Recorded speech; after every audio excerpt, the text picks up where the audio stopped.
എല്ലാവർക്കും നമസ്കാരം. Welcome back to നിയാൻസ്. ഇന്ന് തയ്യാറാക്കിയ ഉച്ചയൂണും അതിൻ്റെ കറികളും അതിൻ്റെ റെസിപ്പിയുമാണ് ഇന്നത്തെ വീഡിയോയിലുള്ളത്.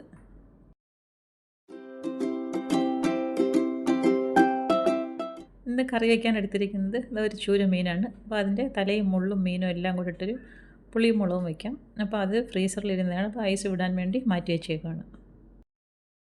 ഇന്ന് ചീരയാണ് തോരൻ വയ്ക്കാൻ എടുത്തിരിക്കുന്നത്. അപ്പോൾ അത് നന്നായിട്ട് കഴുകി വൃത്തിയാക്കി എടുത്തിരിക്കുന്ന ചീരയാണ്. ഇനി ഇതിനെ ഒന്ന് അരിഞ്ഞെടുക്കാം. ഒരു 3-4 വെള്ളം കഴുകിയെടുത്തതാണ്. മണ്ണും അഴുക്കും ഒക്കെ കാണും. അപ്പോൾ അതുകൊണ്ട് നന്നായിട്ട് കഴുകി വൃത്തിയാക്കി എടുക്കണം. ഇതേപോലെ നല്ലതുപോലെ ഒന്ന് അരിഞ്ഞെടുക്കാം. ചീര അരിയുമ്പം അത്യാവശ്യം വലുപ്പത്തിൽ തന്നെ അരിഞ്ഞെടുക്കാം. നമുക്ക് വെന്ത് വരുമ്പോഴേക്കും നല്ലതുപോലെ അങ്ങ് വാടി കിട്ടും. അപ്പം കുറച്ച് വലുതായിട്ട് അരിഞ്ഞെടുത്താലും കുഴപ്പമൊന്നുമില്ല. അപ്പം ഇതേപോലെ കുറച്ച് വലുതായിട്ട് തന്നെ നമുക്കിതിനെ അങ്ങ് അരിഞ്ഞെടുക്കാം. ചീരയൊക്കെ ആഴ്ചയിൽ 1-2 തവണയൊക്കെ നമ്മൾ ഫുഡിൻ്റെ കൂടെ ഉൾപ്പെടുത്തുന്നത് ഹെൽത്തിന് ഏറ്റവും നല്ലതാണ്. അപ്പോൾ അത് എടുത്ത് വെച്ചിരുന്ന ചീരയെല്ലാം ഈ ഒരു രീതിയിൽ അരിഞ്ഞെടുത്തിട്ടുണ്ട്. ഇനി നമുക്കിത് തോരൻ വയ്ക്കാനുള്ള പാത്രത്തിലേക്ക് ആക്കി കൊടുക്കാം. ഞാൻ ചീരയുടെ തണ്ടും കൂടെ ചേർത്താണ് അരിഞ്ഞിടുന്നത്. ഒരുപാട് മുറ്റിയതാണെങ്കിൽ തണ്ടങ്ങ് മാറ്റി കൊടുക്കും. മുറ്റാത്ത തണ്ടൊക്കെ ഹീലയുടെ കൂടെ തന്നെ അങ്ങ് അരിഞ്ഞ് ചേർക്കും. തണ്ടരിയുമ്പോൾ വളരെ ചെറുതായിട്ട് തന്നെ അങ്ങ് അരിഞ്ഞിടും. അപ്പോൾ അതാ അരിഞ്ഞതെല്ലാം ഈ പാത്രത്തിലേക്ക് മാറ്റി കൊടുത്തിട്ടുണ്ട്. ഇനി നമുക്ക് അരപ്പും കൂടി തയ്യാറാക്കിയെടുക്കാം. ചീരയ്ക്ക് ആവശ്യത്തിനുള്ള തേങ്ങ ചിരകിയത് മിക്സിഡ് ജാറിലേക്ക് ഇട്ട് കൊടുക്കാം. അതിൻ്റെ കൂടെ തന്നെ എരിവിന് ആവശ്യമുള്ള 2 പച്ചമുളകും കൂടി ചേർത്ത് കൊടുക്കാം. ഇതാ ഒരു 3-4 അല്ലി വെളുത്തുള്ളി ചേർത്ത് കൊടുക്കാം. ഒരു 1/4 ടീസ്പൂണോളം മഞ്ഞൾപ്പൊടിയും ഒരു 1/4 ടീസ്പൂൺ മുളക് പൊടിയും ചേർത്ത് കൊടുത്തൊന്ന് ചതച്ചെടുക്കാം. ഇതാ ഈ ഒരു രീതിയിൽ ചതച്ചെടുത്തിട്ടുണ്ട്. ഇനി നമുക്കിതാ അരിഞ്ഞു വെച്ചിരിക്കുന്ന ചീരയുടെ പുറത്തേക്ക് അരപ്പ് ചേർത്ത് കൊടുക്കാം. അരപ്പും ചേർത്ത് കൊടുത്തതിന് ശേഷം ഇതിലേക്ക് ആവശ്യത്തിനുള്ള ഉപ്പും കൂടെ ചേർത്ത് കൊടുക്കാം.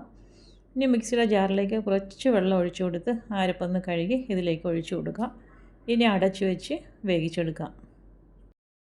ചീരയൊക്കെ പെട്ടെന്ന് തന്നെ വെന്ത് കിട്ടും. ഒന്ന് ആവി കയറി കിട്ടിയാൽ മതിയാകും. ഇപ്പോൾ തന്നെ നന്നായിട്ട് ആവിയൊക്കെ കയറി ചീരയൊന്ന് വെന്ത് വന്നിട്ടുണ്ട്. ഇനി നല്ലതുപോലെ ഒന്ന് ഇളക്കി അരപ്പ് എല്ലാ ഭാഗത്തും ഒന്ന് യോജിപ്പിച്ചെടുക്കാം. ആവി കയറി വരുന്നത് വരെ അടച്ചിട്ടാൽ മതിയാകും. പിന്നീട് തുറന്നിട്ട് വെള്ളം ഈർപ്പമൊക്കെ നന്നായിട്ട് വറ്റിച്ചെടുക്കണം. അല്ലെങ്കിൽ പെട്ടെന്ന് ഇത് കുഴഞ്ഞു പോകും. അപ്പോൾ ഈ ഒരു രീതിയിൽ നന്നായിട്ട് വെള്ളമൊക്കെ തോർത്തിയെടുത്തതിന് ശേഷം കുറച്ച് വെളിച്ചെണ്ണ ഒഴിച്ചു കൊടുക്കാം. വെളിച്ചെണ്ണ ഒഴിച്ചു കൊടുത്ത് വീണ്ടും നന്നായിട്ടൊന്ന് മിക്സ് ചെയ്ത് കൊടുക്കാം. അപ്പോൾ നമ്മുടെ ചീരത്തോരൻ റെഡിയായി കഴിഞ്ഞ് വളരെ പെട്ടെന്ന് തന്നെ തയ്യാറാക്കിയെടുക്കാം. ഇനി ഇത് തോരൻ മാറ്റി വയ്ക്കാം. ഇനി നമുക്ക് ചൂര കറി വയ്ക്കാം. ഇനി ഇതാ മീനൊന്ന് കട്ട് ചെയ്തെടുക്കാം. അപ്പം വെള്ളത്തിലിട്ടുന്നത് കൊണ്ട് ഐസൊക്കെ പെട്ടെന്ന് മാറി കിട്ടിയിട്ടുണ്ട്. ഇതേപോലെ 2ആയിട്ടൊന്ന് മുറിച്ചെടുത്തതിന് ശേഷമാണ് വൃത്തിയാക്കി എടുക്കുന്നത്. ഫുള്ളായിട്ട് വെച്ച് കട്ട് ചെയ്തെടുക്കാൻ കുറച്ച് പാടാണ്. അപ്പോൾ ഇതേപോലെ 2ആയിട്ടങ്ങ് പീസാക്കി കഴിഞ്ഞാൽ പിന്നെ നമുക്ക് ഈസി ആയിട്ട് തന്നെ വൃത്തിയാക്കി എടുക്കാൻ പറ്റും. അപ്പോൾ സൈഡിലുള്ള ചിറകും മുള്ളും ഒക്കെ ആദ്യമേ അങ്ങ് വൃത്തിയാക്കി എടുക്കാം.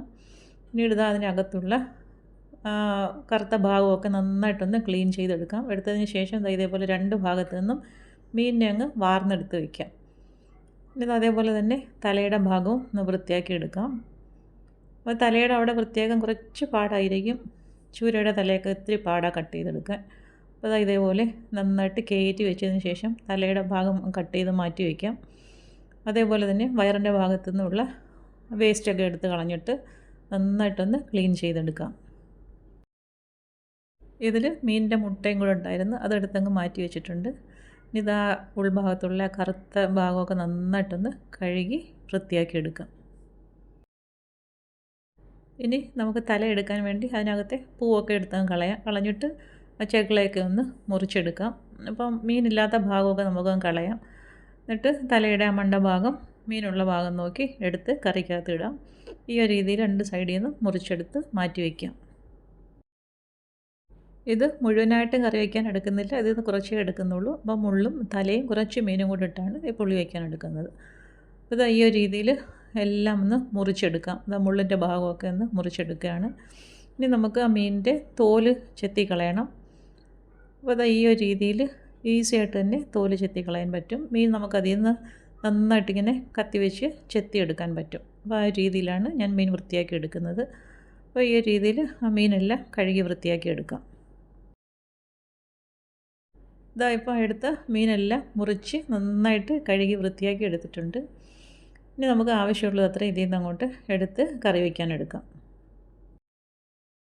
അവസാനം ഒരു വെള്ളത്തിലും കൂടെ നന്നായിട്ടൊന്ന് കഴുകിയെടുക്കാം. നമുക്ക് ആവശ്യമുള്ള മീൻ എടുത്തതിന് ശേഷം ബാക്കിയുള്ളത് ഫ്രീസറിലേക്ക് വയ്ക്കാം. ഇനി കറി തയ്യാറാക്കാം. കറിക്ക് ആവശ്യമുള്ള പുളി കുടംപുളിയാണ് എടുത്തിരിക്കുന്നത്. ആദ്യമേ ഒരു പാത്രത്തിൽ ഇട്ട് കൊടുത്ത് കുറച്ച് വെള്ളം കൂടി ഒഴിച്ചു കൊടുത്ത് ഒന്ന് കുതിർക്കാൻ വേണ്ടി മാറ്റി വയ്ക്കാം.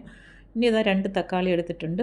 മീഡിയം സൈസ് വലുപ്പത്തിലുള്ളതാണ്. അത് അരിഞ്ഞ് മിക്സിയുടെ ജാറിലേക്ക് ഇട്ട് കൊടുത്തൊന്ന് അരച്ചെടുത്ത് മാറ്റി വയ്ക്കാം. കറി വയ്ക്കാനുള്ള ചട്ടി അടുപ്പത്തേക്ക് വെച്ച് കൊടുക്കാം. അതിലേക്ക് ഒരു 3 ടേബിൾ സ്പൂൺ വെളിച്ചെണ്ണ ഒഴിച്ചു കൊടുക്കാം. വെളിച്ചെണ്ണ ഇനി നന്നായിട്ടൊന്ന് ചൂടായി വരണം. ചൂടായി വരുന്ന സമയത്ത് ഒരു നുള്ള് ഉലുവ ഇട്ട് കൊടുക്കാം. ഉലുവ ഒന്ന് പൊട്ടി വരുമ്പോൾ ഒരു കൈപ്പിടിയിൽ ചെറിയ ഉള്ളി അരിഞ്ഞത് ഇട്ട് കൊടുക്കാം. ചെറിയ ഉള്ളിയാണ് ഇതിന് ഏറ്റവും നല്ലത്. അപ്പോൾ ഉള്ളി ഇട്ട് കൊടുത്ത് നല്ലതുപോലെ ഒന്ന് വഴട്ടിയെടുക്കാം. ഉള്ളി ഇട്ട് കൊടുത്തൊന്ന് വാടി വരുന്ന സമയത്ത് കുറച്ച് കറിവേപ്പിലയും കൂടെ അതിലേക്ക് ഇട്ട് കൊടുക്കാം. കറിവേപ്പില ഇട്ട് കൊടുത്തതിന് ശേഷം വീണ്ടും ഒന്നുകൂടി ഒന്ന് ഇളക്കി കൊടുക്കാം. ഇനി ഇതിലേക്ക് നമുക്ക് ഇഞ്ചി വെളുത്തുള്ളി പേസ്റ്റാണ് ചേർത്ത് കൊടുക്കേണ്ടത്. ഏകദേശം 1 ടീസ്പൂണോളം ഇഞ്ചി വെളുത്തുള്ളി പേസ്റ്റും കൂടി ഇട്ട് കൊടുക്കാം. ഇനി അതിൻ്റെ പച്ചമണം മാറുന്നത് വരെ നല്ലതുപോലെ ഒന്ന് മൂപ്പിച്ചെടുക്കാം. അപ്പോൾ ഇട്ട് കൊടുത്ത ഇഞ്ചിയുടെയും വെളുത്തുള്ളിയുടെയൊക്കെ പച്ചമണം മാറി നന്നായിട്ടൊന്ന് മൂത്ത് വരുന്ന സമയത്ത് നമുക്ക് ഇതിലേക്ക് മസാലകൾ ചേർത്ത് കൊടുക്കാം. 1 ടേബിൾ സ്പൂൺ കാശ്മീരി മുളക് പൊടി ചേർത്ത് കൊടുക്കാം. അതിൻ്റെ കൂടെ തന്നെ 1 ടേബിൾ സ്പൂൺ സാദാ മുളക് പൊടിയും 1 ടേബിൾ സ്പൂൺ മല്ലിപ്പൊടിയും 1/2 ടീസ്പൂൺ മഞ്ഞൾപ്പൊടിയും കൂടെ ചേർത്ത് കൊടുക്കാം. ഇനി എല്ലാം കൂടി നല്ലതുപോലെ ഒന്ന് മൂപ്പിച്ചെടുക്കണം. ചേർത്ത് കൊടുത്ത മസാലയുടെയൊക്കെ പച്ചക്കുത്തക മാറുന്നത് വരെ നന്നായിട്ടൊന്ന് മൂപ്പിച്ചെടുക്കണം. മസാല എണ്ണയിൽ കിടന്ന് നന്നായിട്ട് മൂത്തില്ല എന്നുണ്ടെങ്കിൽ കറിക്കൊരു പച്ച ചുവ വരും. ആ ഒരു ചുവ ഇല്ലാതിരിക്കാനാണ് നല്ലതുപോലെ ഒന്ന് മൂപ്പിച്ചെടുക്കുന്നത്. അപ്പോൾ മസാല നന്നായിട്ട് മൂത്ത് വരുന്ന സമയത്ത് അരച്ചു വെച്ചിരിക്കുന്ന തക്കാളി പേസ്റ്റ് ഉണ്ടല്ലോ അത് ഇതിലേക്ക് ചേർത്ത് കൊടുക്കാം. ഈ ഒരു രീതിയിൽ നന്നായിട്ട് മൂത്ത് വരണം. അതിന് ശേഷം വേണം ഒഴിച്ചു കൊടുക്കാൻ. അപ്പോൾ എന്താ അരച്ചു വെച്ച തക്കാളിയും കൂടെ ഇതിലേക്ക് ഒഴിച്ചു കൊടുക്കാം. ഇനി വീണ്ടും നന്നായിട്ട് ഇതിനെ ഒന്ന് മിക്സ് ചെയ്ത് കൊടുക്കണം. മിക്സ് ചെയ്ത് കൊടുത്തതിന് ശേഷം ഇനി ആ തക്കാളി നല്ലതുപോലെ ഒന്ന് മൂത്ത് എണ്ണയൊക്കെ ഒന്ന് തെളിഞ്ഞു വരണം. ആ സമയം വരെ ഇത് നല്ലതുപോലെ ഒന്ന് ഇളക്കി കൊടുക്കണം. ചേർത്ത് കൊടുത്ത തക്കാളിയുടെ പച്ച ചുവയൊക്കെ മാറി നന്നായിട്ടൊന്ന് വെന്ത് മൂത്ത് വരണം. ആ ഒരു സമയം വരെ ഇളക്കി കൊടുക്കാം. അപ്പോൾ ഇതാ നന്നായിട്ട് എണ്ണയൊക്കെ തെളിഞ്ഞു വന്നിട്ടുണ്ട്. ഈ സമയത്ത് നേരത്തെ നമ്മൾ വെള്ളത്തിലിട്ട് വെച്ചിരുന്ന പുളി വെള്ളത്തോടെ തന്നെ ഇതിലേക്ക് ഒഴിച്ചു കൊടുക്കാം. ഇനി ഇതിലേക്ക് ഈ സമയത്ത് നമുക്ക് ആവശ്യമുള്ള വെള്ളം ചേർത്ത് കൊടുക്കാം. അപ്പം ഞാനിതിലേക്ക് ചേർത്ത് കൊടുക്കുന്നത് ചൂടുവെള്ളമാണ്. അപ്പം ആവശ്യത്തിനുള്ള വെള്ളവും കൂടി ഈ സമയത്ത് ഇതിലേക്ക് ചേർത്ത് കൊടുക്കാം. ചേർത്ത് കൊടുത്തതിന് ശേഷം ഇനി കറിക്ക് ആവശ്യമുള്ള ഉപ്പും ഇട്ട് കൊടുക്കാം.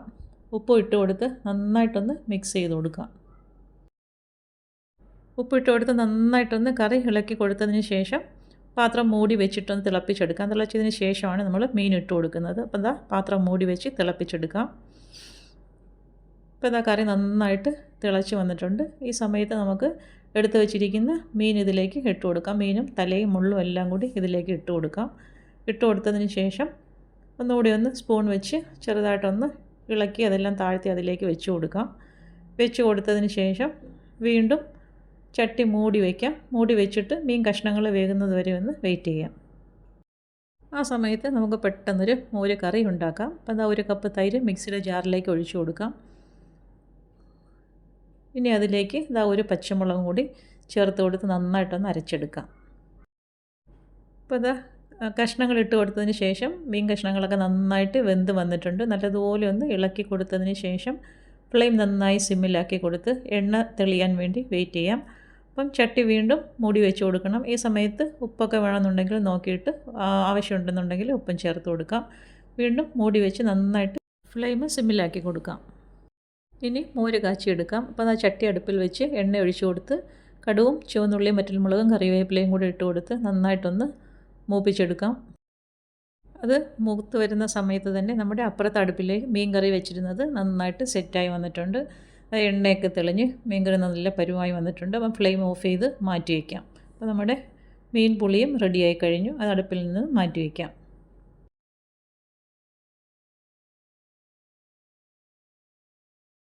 ഇനിതാ മോര് കറി വയ്ക്കാൻ വെച്ചിരുന്നതിലേക്ക് 1/2 ടീസ്പൂണോളം ഇഞ്ചി വെളുത്തുള്ളി പേസ്റ്റും കൂടി ഇട്ട് കൊടുക്കാം. അതും കൂടി ഇട്ട് കൊടുത്ത് നല്ലതുപോലെ ഒന്ന് മൂപ്പിച്ചെടുക്കാം. അപ്പോൾ ആ ചേർത്ത് കൊടുത്ത ഇഞ്ചിയും വെളുത്തുള്ളിയൊക്കെ മൂത്ത് വരുന്ന സമയത്ത് 1/4 ടീസ്പൂണോളം മഞ്ഞൾപ്പൊടിയും കൂടി ഇതിലേക്ക് ചേർത്ത് കൊടുക്കാം. വീണ്ടും ഒന്നുകൂടി ഒന്ന് മൂപ്പിച്ചെടുക്കാം. ഇനി ഇതെല്ലാം കൂടെ മൂത്ത് വരുന്ന സമയത്ത് നേരത്തെ നമ്മൾ അരച്ച് വെച്ചിരുന്ന തൈരുണ്ടല്ലോ, തൈരും പച്ചമുളകും കൂടി അത് ഇതിലേക്ക് ഒഴിച്ചു കൊടുത്ത് ആവശ്യത്തിനുള്ള വെള്ളവും ചേർത്ത് കൊടുക്കാം. ഇനി ഇതിലേക്ക് ആവശ്യത്തിനുള്ള ഉപ്പും കൂടി ഇട്ട് കൊടുക്കാം. ഉപ്പും ഇട്ട് കൊടുത്ത് നന്നായിട്ടൊന്ന് മിക്സ് ചെയ്ത് അടുപ്പിൽ നിന്ന് മാറ്റാം. അപ്പം ചെറുതായിട്ടൊന്ന് ചൂടായി കിട്ടിയാൽ മതി, തിളയ്ക്കുകയൊന്നും വേണ്ട, തിളയ്ക്കേണ്ട ആവശ്യമൊന്നുമില്ല. അപ്പോൾ ഈ ഒരു രീതിയിൽ വളരെ സിമ്പിളായിട്ടൊരു മോര് കറി തയ്യാറാക്കിയെടുക്കാം. ഉപ്പും ഇട്ട് കൊടുത്ത് നന്നായിട്ടൊന്ന് ഇളക്കി കൊടുക്കാം. ഒട്ടും തിളയ്ക്കരുത്, ഈ ഒരു ചൂട് തന്നെ മതിയാകും. ഫ്ലെയിം ഓഫ് ചെയ്ത് കൊടുക്കാം. ഇനി ചട്ടിയിലിരുന്ന് തന്നെ അത് നന്നായിട്ട് ചൂടായിക്കോളും. അപ്പം ഇതാ നമ്മുടെ മോര് കറി റെഡിയായി കഴിഞ്ഞു. അതും അടുപ്പിൽ നിന്നും മാറ്റാം. വളരെ ഈസി ആയിട്ട് തന്നെ തേങ്ങ അരയ്ക്കാതെ ഈ ഒരു മോര് കറി ഇങ്ങനെയൊന്ന് വെച്ച് നോക്കും. ഇനി ഇതാ കുറച്ച് കപ്പയുണ്ട്. അപ്പം കപ്പ കഴുകി വൃത്തിയാക്കി പാത്രത്തിലേക്ക് വെച്ച് കൊടുത്ത് അടുപ്പിലേക്ക് വെച്ച് കൊടുത്തൊന്ന് വേവിച്ചെടുക്കാം. നന്നായിട്ട് വെന്ത് വരുമ്പോൾ ഊറ്റിയിട്ട് അരപ്പിട്ട് കൊടുക്കാം. മഞ്ഞൾപ്പൊടിയും ഉപ്പും കറിവേപ്പിലയും കുറച്ച് വെള്ളത്തിൽ കലക്കിയിട്ട് കപ്പയിലേക്ക് ഒഴിച്ചു കൊടുത്ത് നന്നായിട്ടൊന്ന് കുഴച്ചെടുക്കാം. അപ്പോൾ അതാ കപ്പയും റെഡിയായി കഴിഞ്ഞു. അതും ഇനി മാറ്റി അടച്ചു വയ്ക്കാം. അപ്പോൾ അതാ നമ്മുടെ കറികളെല്ലാം റെഡിയായി കഴിഞ്ഞു. ഇനി ചോറ് വിളമ്പിയെടുക്കാം. പ്ലേറ്റിലേക്ക് ആവശ്യത്തിനുള്ള ചോറിട്ട് കൊടുക്കാം. ഇനി അതിനുശേഷം ഇതാ നമ്മൾ തയ്യാറാക്കിയ ചീരത്തോരനുണ്ടല്ലോ, അതൊരു സൈഡിലേക്ക് വെച്ച് കൊടുക്കാം. ഇനി വേവിച്ച കപ്പയും കൂടി ഒരു സൈഡിലേക്ക് വെച്ച് കൊടുക്കാം.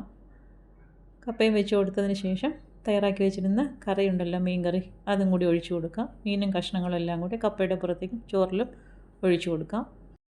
ആവശ്യത്തിനുള്ള മീൻ കറി ഒഴിച്ചതിന് ശേഷം ഇനി നമ്മൾ തയ്യാറാക്കി വെച്ചിരുന്ന പുളിശ്ശേരി ഉണ്ടല്ലോ, അതും ഒരു സൈഡിലേക്ക് ഒഴിച്ചു കൊടുക്കാം. അപ്പം പുളിശ്ശേരിയും ഈ മീൻ പുളിയും കൂടി നല്ല ടേസ്റ്റാണ് ചോറുണ്ണാൻ. ഇനി ഇതാ കുറച്ച് മീൻ വറുത്തതുണ്ടായിരുന്നു, അതും കൂടി അതിലേക്ക് വെച്ച് കൊടുക്കാം.